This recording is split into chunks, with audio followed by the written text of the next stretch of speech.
In sports, if you want to be the best, there are no off days. All good things must come to an end, Chris. Many didn't think this day would ever come. Is this the last podcast? I knew it would come suddenly. It is with mixed emotions that I must tell you that the station coffee is out of the dark roast. I know, it's the goat of all dark roasts. It's just, the medium roast is just not hitting. I don't know if the news hit you quite as hard as it hit me today when I found out. Well, you need to put something in it. That's all I'm telling you. Just mix a little something stronger in there, and you'll be set. Also, Tom Brady retired. Yeah, that also happened. Welcome on into the nodpod. Chris Cato to my left. I am Scott Smith. So I guess it's like the least surprise headline of the year. Brady retirement. Many people didn't think this would happen, but why wouldn't you? 23 years in the league, 45 years old. I know, it all makes sense, right? But maybe I'm speaking for myself. Maybe you felt differently. I'd kind of talked myself into he's coming back for another season. I mean, everybody had. Yeah, we had on this podcast last week Lee Steinberg, super agent who knows these superstar athletes. Guaranteed it, did he? He said, there is no doubt in my mind. Then he said, show me the money. No, but yeah, everyone thought, okay, this is not how Tom's going out. And right. We don't think he's going to pull a fake retirement again. Now, this seems final, and this is how he's ending it. Is me wearing the jersey a little too shameless? Is this? I felt it was appropriate if there was ever a time to wear the 12. This would be the show. Are those tear stains on that jersey? I think those are makeup stains. No, I think it's appropriate. Yeah. All right. Let's welcome in BK from behind the Iron Curtain there. BK, the Brady news drops today as we are taping this here podcast. Were you caught off guard by it, or had you expected it? I was, because my wife had called me earlier. She goes, "Hey, Tom Brady retired." And she broke the news to you. Well, she said, "Yeah," and I go, "No. He retired this time last year. Yeah. You've just seen an old post." Yeah, and she goes, goes, "No, he flashback." Did. Yeah, and so that threw me off for a bit, but so Brian's wife is in the know. We need to get to know her better. She's our assistant executive sports producer. She has sources. Yes.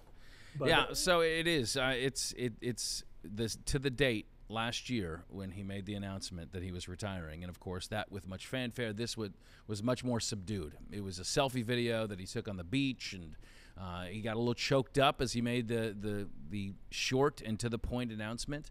But he didn't want to belabor the point, as you know. He says he doesn't, he's not entitled to another kind of essay of warm feelings and all that kind of stuff that we went through last year.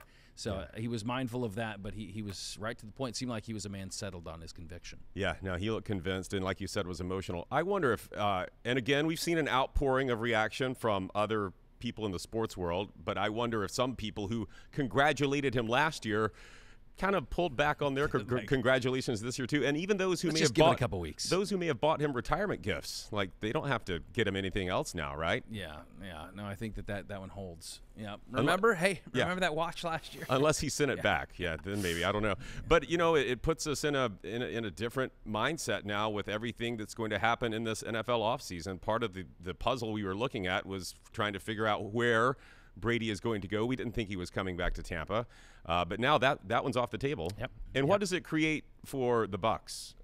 This is not what the Bucs wanted in terms of cap space, right? I think this is the better of the bad situations, though, because now they're able to split up some of that money, the dead cap money as they call it. So now the $35 million. Had he gone to another team, 35 would come off that salary cap this year. Okay. But now they can split it, 24 this year, 11 next year. But we will dive into all of that. But we're going to take a sharp left turn in today's program. What do we have on the big program, BK? Very nice, Scott. We got two NASCAR Cup drivers. The Busch Clash is this weekend. Oh, that's right. In the Coliseum, right? At the Coliseum, second year for that. Pretty exciting race. We have Erik Jones, driver to number 43 car, and then Ty Gibbs, Xfinity champion, who will be stepping into the car of Kyle Busch, who moved on to another team. So we'll talk to both their drivers, get their thoughts of the upcoming Clash, along with the upcoming Daytona 500. The grandson of the great Joe Gibbs. Yes. So I wonder if he maybe has some football memories of growing up watching probably Washington back when he was growing up, but I'm sure he can appreciate Brady's He is excellence. Still growing up. I just looked at this Ty Gibbs picture. He's a young feller. This young man is racing in a Busch Light race and cannot buy Busch Light legally. We need to. Brady was in his third year in the league. when Ty Gibbs was born. So Wow. Yeah. he's a young buck. And then at the end of the program, BK. In the show, going to take a look at some Super Bowl nuggets. See how well you know Super Bowl trivia, Super Bowl history. Came across a couple of stats I thought were interesting. So, when you said nuggets, I just got hungry for lunch. I was thinking Super Bowl party nuggets are an appetizer. Yeah. What's your preferred dipping sauce?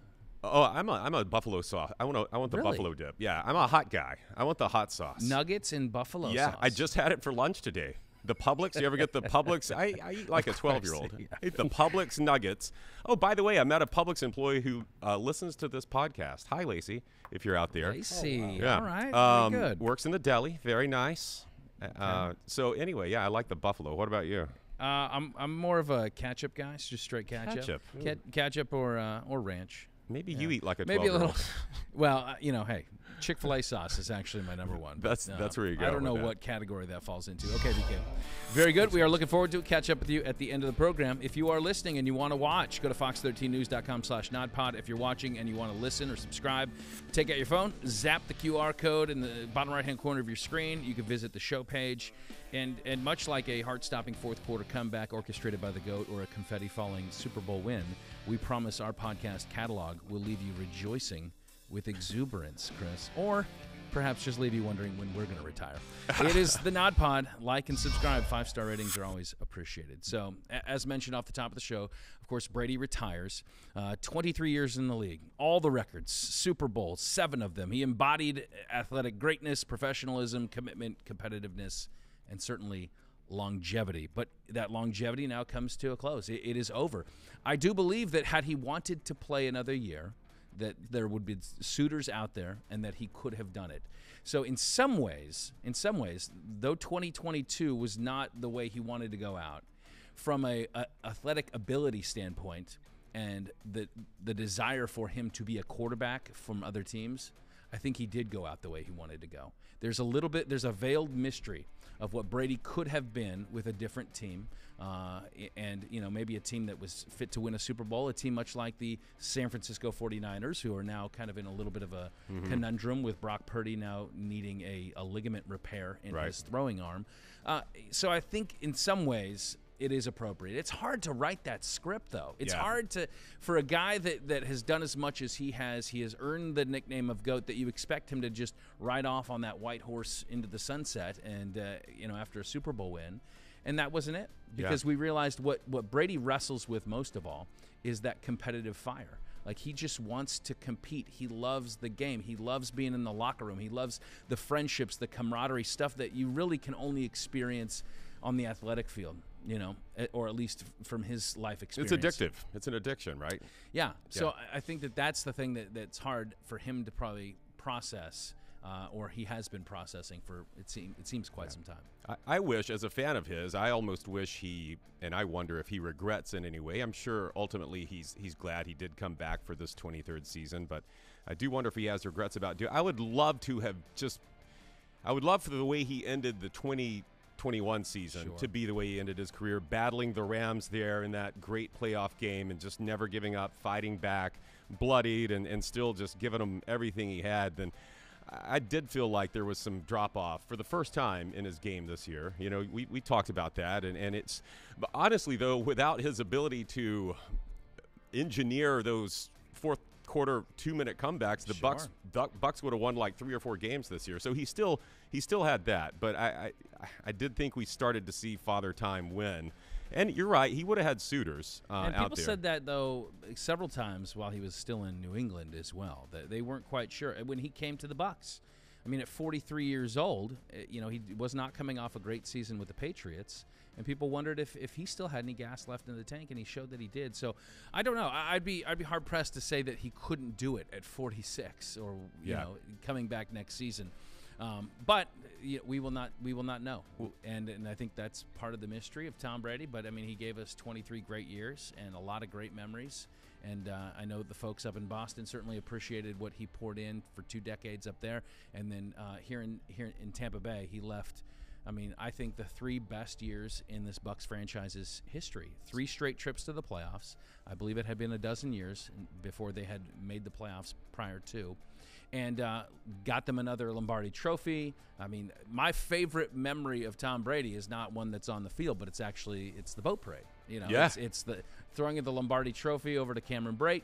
And wow, I mean, that moment right there, it was iconic, and it was, it was one where you could see the fans. You know, they're a part of that celebration, and you saw a different side to Brady here in Tampa. How about the symmetry? Who caught his last touchdown pass? Cameron Brate, yeah. And so does Brady. My question is, we've seen other Brady we thought were final career passes. You know, fans have ended up with those and then didn't sell them when they should have. So what does Brate do? Because there were rumors that could have been Brate's last game too. So I think it very well could have been. And what a fitting way for him to end his career if that's the way it goes. But I would think that ball is locked up somewhere tight. I'm not sure if Brady even has it. I think Cameron kept it, right? No, we don't know. Well, I don't know. I mean, he should have. He should auction it off as Brate's last touchdown catch instead of Brady's final touchdown pass. Well, now he's going to move into a broadcasting career here at Fox. So, like we've been talking about all season, we get him right here on the nodpod. Well, let's ask him now. Joining us now on the No Off Days podcast, 7-time Super Bowl champion, 3-time MVP, and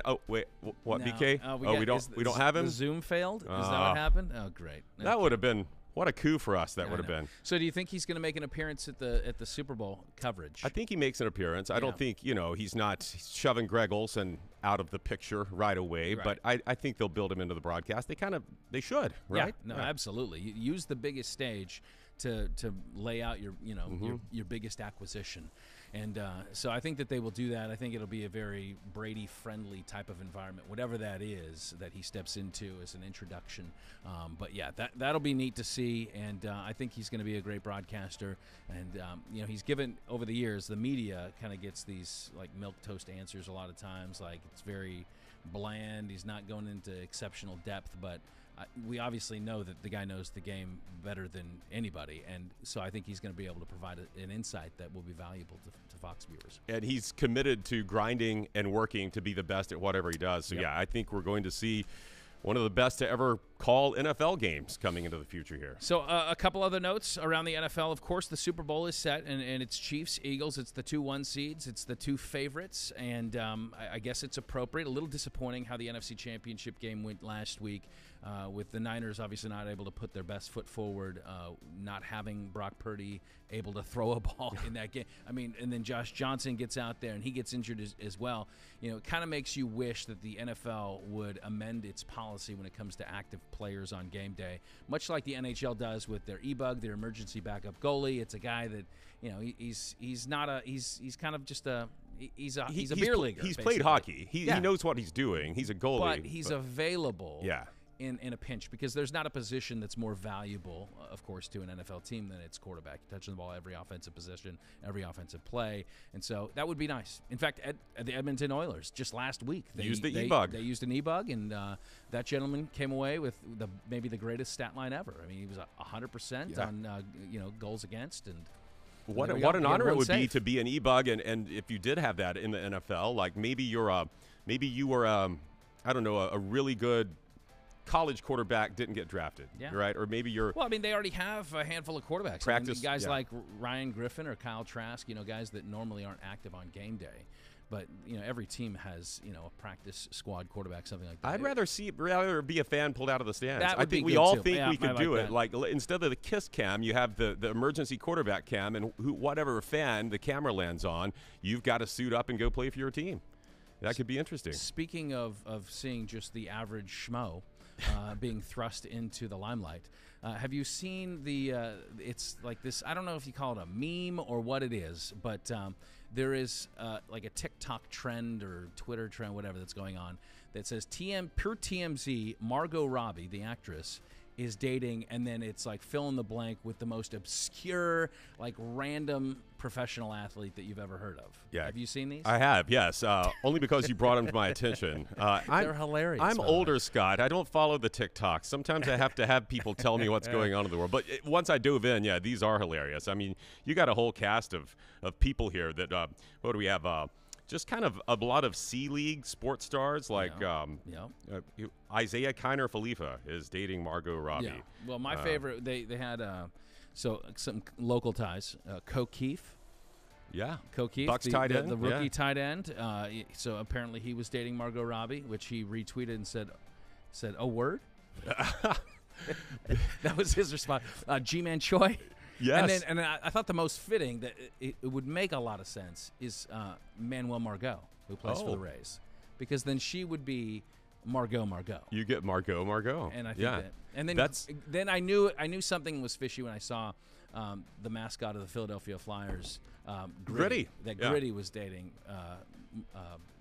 Margot Robbie. I like this response from Darius Slayton because one of his New York Giants teammates was one of these, Isaiah Hodgins. And right. So Slayton responded by saying that he would chop off both Isaiah's legs before he would let him date Robbie before he gets to. So this is already causing some jealousy and animosity here. Do you think we should have one of these with a local newscaster? I think should be rumored to be in a relationship with Margot just Robbie. Coming across Twitter, Chris Cato is dating, per TMZ, Margot Robbie. See? Oh, wait, but it's Robbie with a Y at the end. And yeah, she works at Foot Locker. I'll take it. It's the same one. No, yeah. Sign me up. Yeah, that's, I guess we can all dream, right? Yeah, it's good. We love it when the sports world does crazy things like that. And, one of these days, she's going to end up dating some obscure athlete, and we're all going to wonder whether or not that's real. Yeah. Speaking of something that's real, hey, we actually have some Cup Series racing going on this weekend here on Fox. Can you believe it? It's the NASCAR has to have the shortest off season ever. We are ready. It's not Daytona yet, but this is the appetizer for it. The Clash is coming up Sunday night, and so because of that, I say we talk a little racing. What do you say, Chris? One of my favorite things to talk. Let's do it. Well, he is preparing for his 7th full-time NASCAR Cup season, 3 wins on the series, driver of the famed 43 car. We welcome to the program Erik Jones. Erik, welcome in. And we should mention, recently engaged, right, over Christmas? Big news? You got it. Yeah? Are we? Do we have a date set? We do. It's coming up quick in August of this season. Obviously, we don't have a lot of options in our racing schedule, but August is when we're in Michigan, so it kind of worked out. Well, I was thinking with Daytona, I mean, you don't get a bigger platform than that. Maybe, some of the pre-race festivities could include, some holy matrimony. That's nice. Yeah. Hey, at least you're not doing one of those. At least you're not doing one of those October weddings like everyone else. Never have a wedding during football season. Hey, on that note, as we tape this, we're processing the news of Brady's second and ostensibly final retirement here. You're from Michigan. Brady fan? I enjoyed watching him through the years. Mentioned to you guys a second ago, I was pretty young when he was at Michigan, so I don't remember those days well, but obviously remember watching all pretty much of his NFL career. So it's I don't know, for me it's just cool. I'm not a Patriots fan in any way, but it's just cool to know that you got to see one of the best of all time play, right? I don't know if there's ever going to be another quarterback that's going to win 7 Super Bowls through the next time in my life, so it's pretty cool to say that I got to be around for that one. Well, I think you could appreciate greatness even if you weren't, a fan per se of the teams that he was on. But you kind of have a little bit of that now coming to your team at Legacy. I mean, I guess he's kind of like the GOAT of NASCAR, Jimmy Johnson. What's that like? Have you been able to kind of connect with him and glean some info and intel as teammates now? Yeah, I mean, we've spent a good chunk of time together the last really 3 weeks now, going up and doing some stuff for the team, and then some actual performance stuff too on the racetrack. We were down in Texas the other day doing some road course training down there at COTA. So it's been cool. I've known Jimmy for a while, but never worked with him a lot on anything that involved racing at all. So it's neat to see his mindset and kind of see firsthand, obviously how good he is, right? I mean, I raced against him for a few years there in Cup, and you get to see it, but when you dive in and kind of see how he goes about it and see it up close, it's a bit of a different experience. So it's cool. It's cool to have him around. I know, I think Noah and myself are both really excited to have him on the team, and, not just have him on the team, but get him out for a handful of races too this year is pretty neat. So it was a fun announcement, fun when it started all coming together late last year, and then cool to have it all happen. Yeah, there must be something to the number 7. Brady, 7-time Super Bowl champion. Jimmy Johnson, 7-time Cup winner. Richard Petty, 7-time champion. Of course, Richard and Jimmy are co-owners of Legacy Motorsports there. You're driving that 43 car. I know you guys like to look through the windshield, but let's look in the rear view a little about what you did last season, putting that 43 in victory lane again in Darlington in the Southern 500. That had to be really special for you. Yeah, I was. I mean, joining in 2021 to drive a 43 car, goal number one was to get back to victory lane. And it had been a while since the 43 won a race. And I know there was a lot of fans, petty fans, been long-time petty fans that wanted to see that car win again. And, for me to be able to go and do that and, do it within a year and a half of being with the group, that was really, really special for me, but really special for the team too. So definitely the highlight of last season, and hopefully doing that a handful more times, coming into this year, and just looking to build on it. I think it was a good morale boost and a good thing for everybody at the shop. But we want your expectations change quick in racing, and especially when you have that success. So we just want to have some more. When you joined Petty in 21, did it feel like you were playing a little catch up, and maybe you got your footing a little bit last year? Yeah, it did. I mean, I knew coming into the situation that we had work to do, and RPM knew that they had work to do at the time as well. So really, 2021, we were just doing the best we could, but looking forward to last season and getting the next gen car coming in and seeing what we could do with that. So, the off season between 21 and 22 is big for us, with more Gallagher coming in and buying part of the team. Some new hires we made on the performance competition side, and kind of watched that all play out through last season. And, it was still a climb. It's a battle every week, at the cup level, and you're doing it 38 weeks out of the year. And it's not easy. It's not easy on anybody, but it sure feels good when you can have, a race like Darlington come together and kind of see all that pay off and get everybody that big win. So, it's been fun, building the last year and a half to what we have now, and hopefully doing some more of that going forward. Yeah, you just got some big news as you look forward that you're getting your crew chief back. Dave Ellens has signed a contract extension through the 2025 season. You guys had a really great season last year. That's got to give you some stability, some comfort there to know that he's going to be there with you. Yeah, it does for me. Dave came on, like I mentioned last year, and, him and I hit it off well as far as, on the racetrack and off the racetrack, just being able to bring fast cars. And I liked, kind of right off the bat what Dave did as a crew chief. The communication, I think between him and I works pretty well, personality wise. So was excited to see him come back. We had talked about it obviously, and what he was thinking, what his plans were. And, I had really wanted him to come and sign back on. Obviously I had signed a three-year deal starting this season, and he had known that as well. So I was happy to see him come and, really commit to what we have going. I think it's a sign that, the entire company is in support of what we're doing and where we're going directionally. I think Dave, it'd be naive to say he didn't have other opportunities out there. I'm sure after last season, he probably, had options, with how well last year went and what he was able to do. So it was definitely a vote of confidence to see him come back, and not only for a year, but, for the next three. So, Eric, we got the Clash Sunday night here on Fox. You were able to finish fourth last year at the Coliseum. Just how interesting is that setup, and what do you take away from the prior experience there? Yeah, it's unique, right? I mean, it's the only stadium venue we have essentially all season. But, last year going in, I think everybody was a little unsure how things were going to happen. But it went really well. We had a good turnout. The event was smooth. I think the race was more than what a lot of people expected, especially drivers.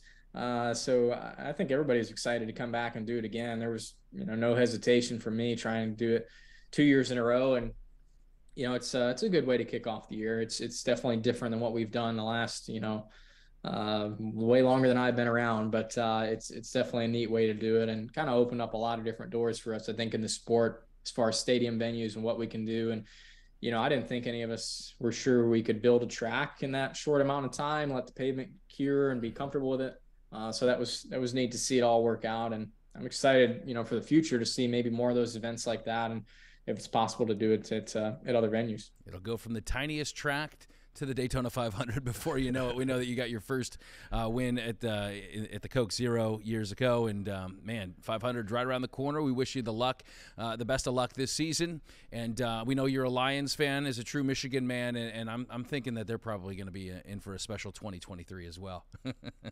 I hope so. That sounds good, guys. Thanks for having me. Erik Jones, thanks for being on the program. All right, Erik, go get him.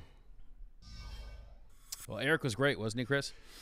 We are lining him up, however, today. So I think it's time we get another driver's perspective on the upcoming NASCAR season. He won 7 races last year on his way to an Xfinity Series championship. Now, starting his official rookie campaign with Gibbs Racing in the Cup Series, we welcome to the show Ty Gibbs. Hey, Ty. There he is. Welcome on in. What's going on, guys? Describe the emotions as you kind of anticipate this upcoming season. Last year you got 15 Cup starts kind of as a fill-in. Does it feel a little differently going into a full-time season? Yeah, definitely really cool to be, in the Pro Series. So I'm very excited for that and thankful for this opportunity that, I've got here. So it's really cool to be a part of it. Hopefully we'll have a great year. I've been working really hard. So, I want to do the best I can in my rookie season and win races and go for a championship. One of the things that any rookie is going to anticipate as you get into the Cup Series is kind of earning the respect from the other veteran drivers. Do you feel like last year you were able to do that? Yeah, I feel like there was definitely some times last year. I mean, of course I made some mistakes, but I think last year I've definitely be able to earn some respect and to be able to, race around those guys. I think it's really important to do that as a rookie. Ty, you've got the correct last name to race for Gibbs Racing. Obviously, you're part of your grandfather's legacy there. Having him, Pro Football Hall of Famer, NASCAR Hall of Famer, I imagine that you've leaned on him, too, as you make this transition. What kind of advice has he given to you going into this season where you're a full-time driver for his team? Yeah, I think he's definitely gave me a lot of advice, and he's definitely helped me out a lot. I think the biggest thing it comes down to is hard work and being consistent, being there for your team and being with them. We're all one, so working really hard to do all those things and to do the best I can. I do want to ask you, because this comes on the day that Tom Brady has retired from the NFL. Obviously, you have that football lineage as well.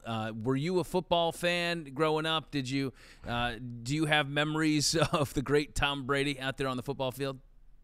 Yeah, definitely. I grew up, being in Washington, and so growing up around the Belichick and Brady era, it was really cool to see my grandfather compete against them, and definitely grew up a fan.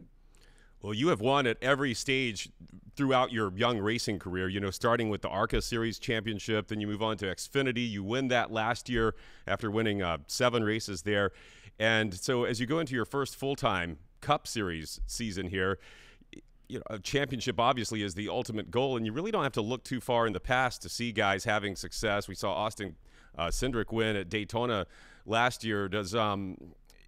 Do you feel like this is going to be a more difficult transition just because of the levels of drivers you're competing against, or you just kind of look at it like, hey, I'm out there racing like I've done the last 3 or 4 seasons? For sure, I think getting to this level. I mean, we're in the Pro Series, so it's the best of the best, and I think that the competition is always going to be harder, and the teams are always a little bit better. So just got to work really hard and outwork everybody and showing up that learning gap and the learning curve. And I think that's anything getting in the Pro Series is always hard. Well, it starts with the Clash, and this is at the LA Coliseum, tiny track. Ty, how do you prepare to get into the LA Coliseum and kind of tackle that feat? Yeah, I think it's just comes down, like I said, to hard work. We've been practicing a lot and being on our simulator, so working hard and watching a lot of film and trying to learn as much as I can before we go to these events. Very good. Well, we will be rooting you on in your rookie campaign on the Cup Series, and we wish you all the best. Daytona 500 right around the corner as well, and we expect big things from you this year. Ty Gibbs, thanks for joining the nodpod. Go get him, Ty. Thanks. I predict a very good season for Ty Gibbs this year, and I think it starts probably at Daytona. It was Should be exciting to hear from him. Yeah, absolutely. All right, let's bring in BK. And BK, I heard during the process of our podcast here that some breaking news has come down from TMZ. Can you provide the latest insights? Ooh, what TMZ is just saying that Tom Brady is not part of the Fox broadcast plans for the Super Bowl. Ah. Oh. TMZ Now, is also wait a reporting that minute. Margot Robbie Yeah. is dating Ji-Man Choi. So Wall Street Journal is reporting that while he won't be calling the game, he may still be part of the broadcast. okay. Yes. So, Okay, you know, so who are you going to go with? Wall Street Journal or TMZ? both are fine, long-time respected journalistic Yeah, publications. Yeah, absolutely. I'll Fox just has got to put him into broadcast. Yeah, I no, know. you got to get that face on there. Yeah. absolutely. This let's is- just wait and find out. How about that? maybe he's performing the Super Bowl national anthem, a la Carl Lewis back in the day. Uh-oh. Yeah. Hold up. I All hope right. he does better than that. All right. So, did we scratch that itch of NASCAR for you, BK? I know that you've been waiting, and we got back after it this week. Yeah, I'm kind of excited. Like, this is the time of year where NASCAR and Daytona starts cranking up, where you think, okay, spring is finally here. Spring is sprung. You know, so. All right. It comes at you fast. I mean, it seems like they just finished, the last championship off race. season. Right, Yeah, yeah. absolutely. And Daytona will be here before you know it. Okay, so off the top of the show, you teased us with a little bit of a. We're gonna have some Super Bowl nuggets, yeah. some Super Bowl chicken nuggets. Kind of like over, under, more or less. I'll give you a question, and you tell me if the answer is more or less. Okay, than the I like actual it. question. Okay. So let's just go to the first question. Chris is used to taking the over. I always right? play the under, yeah. Okay. So, under's my answer. All right. It really is for this. Okay. The number of Super Bowls that have been played in the month of February. So this is the 57th Super Bowl. So And you more have or less than 25. 25 Super Bowls have been played. I mean, in I think it's February. got to be less because the season has only been extended, and so I'm gonna definitely take the under, and I think it's gonna be a sizable under. Yeah, I'm going with like maybe 17 to 18 played in February. Let's roll with that. So the answer? Okay. 21, All right. The first more Super than Bowl. you thought. Older than Ty Gibbs, though. Yes. It is. All he knows is February Super Bowls. Chris. That's true. That's all he knows. And Yeah. Tom Brady. Yeah, that the Brady was actually his first Super Bowl was actually first February Super Bowl. Really? Yeah. Okay. Well, look at us. We're 1 for 1. Let's go. Let's keep Okay. it rolling. You ready? Question number 2. Under. Everybody remembers Super Bowl MVPs, right? Sure. Can you tell me the number of defensive players that have made MVPs? Charles Woodson. It'll be 4 is the over/under, so just more or less. Over under. I'm gonna say. There was a Bucs player, right? Dexter Jackson. Correct. He was a Super Bowl MVP. You say Charles Woodson. Right? Didn't? Yeah. Seems like it. It seems like probably when the Ravens won with no big offensive stars, they had a defensive MVP. There's 3 there. I'm gonna go over because I think some of the old ones. Yep, over sauce for me too there, Brian. Dip my nuggets in Very some good. over sauce. It is 8. Yay! Look at us. Okay. 8. Dallas, the entire defensive line, I counted him as 1, but they won the MVP. That's How is cheating that to give it possible? to a whole 12. defensive line. Is that the only time that's ever happened? Well, We're for a the defensive position- line, and actually I think the 2 linebackers. We're a 2 other position defensive group players. in one Super Bowl. That's all lazy. one MVP. It was 2 linebackers, and then it was the entire defensive line. What year was so that? the entire front Super 7. Bowl 12, so whatever that year was. They were just lazy then. Who gets to hold on to the trophy? That I do not recall. Yeah, who gets to go to Disney World? All front 7? All of them. Yeah. Jeez, what? It was Disneyland back then. Well, we're Okay. on a roll. All right, question number Okay, 3. question number 3, 57th Super Bowl. There have been 4 teams never to make the Super Bowl. I'm pretty sure Scott knows one of them. What is the over/under? I got it at 3. Is it more or less than 3 teams have not made the Super Bowl? Didn't he just say 4? You just told us the answer, BK. No, I said. No? Did I? He said You 4. said there have been You said 4. 4. I More feel or- like okay. over. Make us. I'm feeling over, and yes. Okay, good. No, you should have made us tell you the 4. Tell me the 4. There you go. This. Well- Oh, I didn't realize this was like Jeopardy style. Yeah, they give you What is more? Doggone it. they give you the answer first. I'm going to say Detroit, Jacksonville, Cleveland, Houston. That's a good. Man, That's a good solid. poll. That's a good poll. Solid. Okay. Dang. All right. All right, Okay. we'll Let's fix that let's in take a post. deep. No, we're leaving that in. Let's take I a wish deep Brian had been my LSAT proctor. breath. Here, The Cato. answer to this is C. Brian, why are these bubbles already filled Yeah. in? Thank you. All right, here we go. Here's a 4th one. This is the 4th time the Super Bowl is held. No, There's stop. Sarah Oda. Third time in Glendale. What location has hosted the Super Bowl, the Final Four, and a World Series? Okay. Number of stadiums to host Super Bowl, World Series, and Final Four. And you said the over/under is 2. Did he let that one slip? I though, think too? I let that one slip. It's hard to. I'm gonna say over 4. Over 4. Oh, No. Did he? Did it's hard to follow this guy. okay. So he threw us off. He did. That's Dude, that was a deke. What? So was it? But was it Glendale? No. The Metrodome had I see hosted it. Super Bowl, World Series, Final Four. Glendale's hosted Final Four and World Series. Yeah, okay. Can you clean any of this up in editing? That's what I want to know. I don't want to. No, he'll be Maybe Scott doesn't want to. No, we're leaving it all in. All right. Okay. Do you have one more for us? And let me try try to not get to this give us right. the answer. Would me you try- like me to ask the question? It may be better. Reading's not my strong suit. Where's This okay. This is, I like this one the most. So. Percentage? This is a matchup of the Eagles and the Chiefs, animal mascot versus a people person. humanoid? mascot. Yes. All right. NFL's. You annoyed?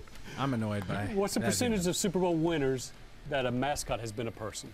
Okay, so you're Majority setting the NFL over/under at 48%. 48% of the Super Bowl winners have been their mascot has been a person.